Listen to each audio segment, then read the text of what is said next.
धाकड़ खबर, बेखौफजुमा बेबाक अंदाज।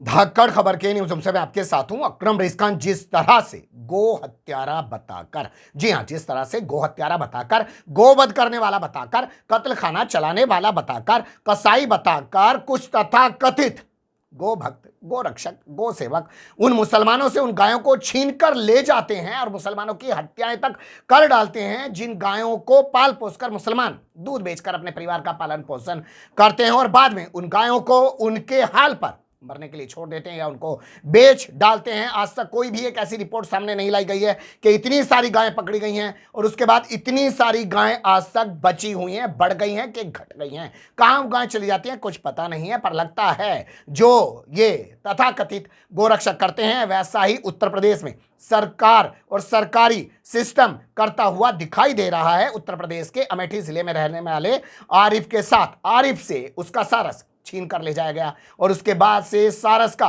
कहीं कोई सुराग नहीं लग पा रहा है। दावा किया जा रहा है कि सारस को उसके हाल पर मरने के लिए छोड़ दिया गया है। हंगामा मचने के बाद हालांकि सारस बरामद हो गया है, लेकिन कहां से वो बरामद हुआ है और किस हालत में बरामद हुआ है, बोलती तस्वीरों की ज़बानी पूरी कहानी आपके सामने रखने जा रहा हूं। चलते हैं खबर की तरफ।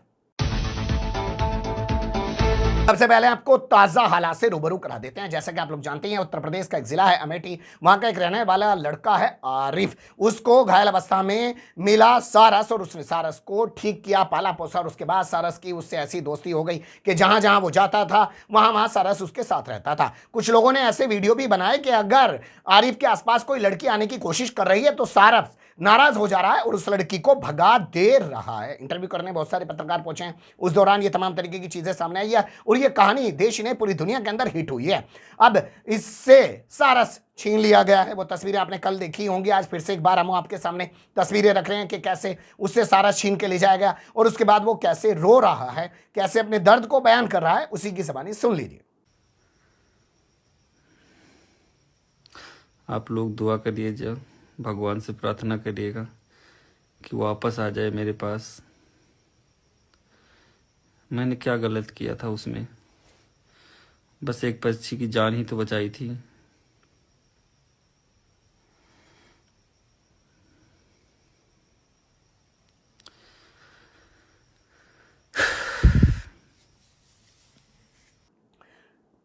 सुन लिया आपने, देख लिया आपने। चलिए यहां तक तो मान लेते हैं कि ठीक है कि भाई वो एक पक्षी है, आप उसको नहीं पाल सकते हैं, तो ये नियम तो और लोगों पे भी लागू होना चाहिए। लेकिन अगर आपने बरामद कर लिया है तो कम से कम इनके साथ गायों जैसा सलूक तो मत करो। जैसे वो गायें गायब हो जाती हैं, उनका कहीं कोई सुराग नहीं लगता है, वो मर जाती हैं, तड़प तड़प के उनकी मौतें हो जाती हैं, क्या वैसे ही हाल पर मरने के लिए सारस को छोड़ दिया? यहाँ खबरें देखना शुरू कर दीजिए। दावा किया जा रहा है कि सारस गायब हो गया। जी हाँ, सारस गायब हो गया और लगातार 3 दिनों तक सारस गायब रहा है और ये गायब हुआ है रायबरेली के एक पक्षी विहार से। अमेठी और रायबरेली के बीच जो है पक्षी विहार बसा हुआ है, यहाँ पे 50 किलोमीटर का अंतर है और अपने इस सारस के गायब हो जाने के बाद भी आरिफ मौके पर नहीं पहुंच पा रहा है। आप जानते हैं अगर आरिफ मौके पर पहुंचेगा तो सरकार हो सकता है एनकाउंटर में उसको ढेर कर दे, घायल कर दे, कहने लगे कि तू तो आके सारस को उकसा रहा है, सारस यहाँ तेरी वजह से रहना ही नहीं चाह रहा है, सारस को तू बहका रहा है, फुसला रहा है, या तू कोई जिहाद कर रहा है। जैसे महिलाओं के साथ, लड़कियों के साथ लव जिहाद का आरोप लगा देते हैं, तो हो सकता है यहाँ पे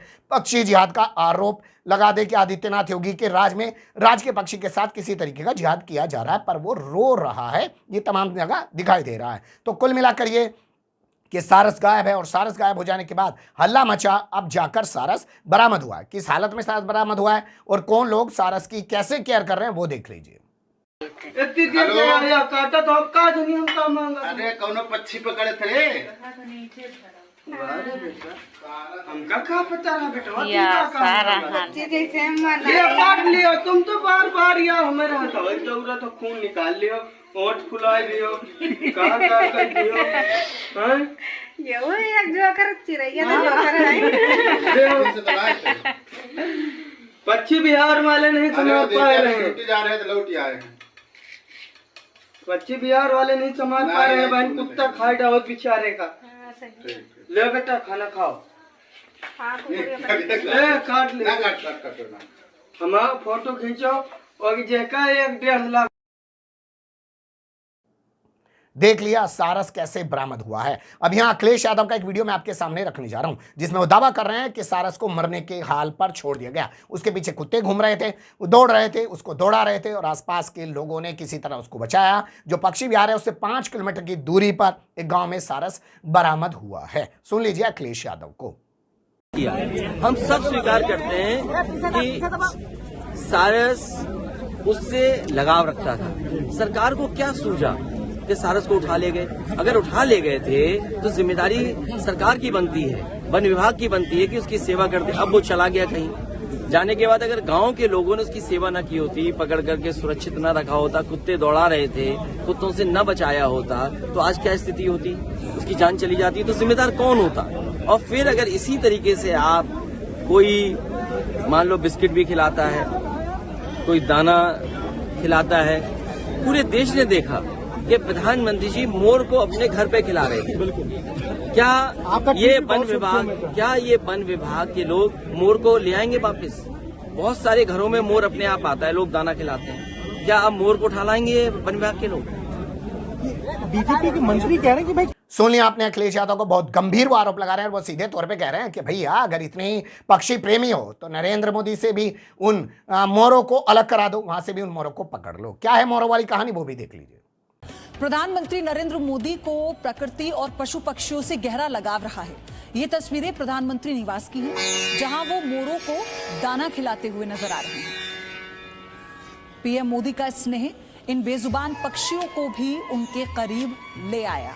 मोर बेहिचक पीएम मोदी के पास चले आते हैं, उनके साथ खेलते हैं, उनके आगे पीछे घूमते हैं। देख लिया आपने, नरेंद्र मोदी मोरों को दाना डाल रहे हैं और उस पर छीनी उस टाइप के जो चैनल हैं जिनकी बैंड बजी पड़ी है और वहाँ पे दीपक चरसिया को लाया गया है। चरसिया ने बैकग्राउंड म्यूजिक चेंज करा दिया है, ग्राफिक्स चेंज करा दिए हैं और दोबारा से इस चैनल को जिंदा करने की कोशिश कर रहा है, क्योंकि तिहाड़ी यानी कि काला कोट वाला अब चला गया आज तक पर, वो वहाँ जाके अपना गंद फैला रहा है। तो इसलिए यहाँ पर टीआरपी घट गई है। तो वो किस तरीके से जबान में चाशनी लपेट लपेट के बता रहा है कि नरेंद्र मोदी कितना अच्छा काम कर रहे हैं, लेकिन अगर वही काम आरिफ कर रहा है तो आरिफ का वो आरोप ही नहीं दोष बन जा रहा है, उसके खिलाफ कार्रवाई की जा रही है, उससे सारस को छीना जा रहा है। अब यहाँ सवाल ये पैदा होता है कि ठीक है सारस बरामद हो गया है, पर सारस की इस बरामदगी के बाद क्या सारस सुरक्षित रह पाएगा और क्या सारस आरिफ की जुदाई बर्दाश्त कर पाएगा? जैसे जैसे चीज़ें आती रहेंगी वैसे वैसे आपके सामने रखने की कोशिश करते रहेंगे। बने रहिएगा धक्कड़ खबर के साथ। पर एक बात तो पूरी तरह है साफ कि जैसे गायों को ये लोग नहीं छोड़ते हैं मरने के लिए, उनको उनके हाल पे भेज देते हैं, हमारा छोड़ देते हैं, वैसे ही इस सारस के साथ भी किया जा रहा है। ये सारस वहाँ अपनी खुशी खुशी से था, आज़ाद था, लेकिन इन लोगों ने इसको कैद कर लिया है। कमेंट्स के रूप में आप लोग अपनी राय दे सकते हैं, खबर को लाइक कर सकते हैं, चैनल को सब्सक्राइब कर सकते हैं और ज़्यादा से ज़्यादा हमारी खबरों को शेयर कर सकते हैं। फिर ऐसे ही किसी सुलगते हुए या उलझते मुद्दे लेकर मैं आपके सामने हूँगा हाजिर। फिलहाल अभी मुझे दें इजाज़त।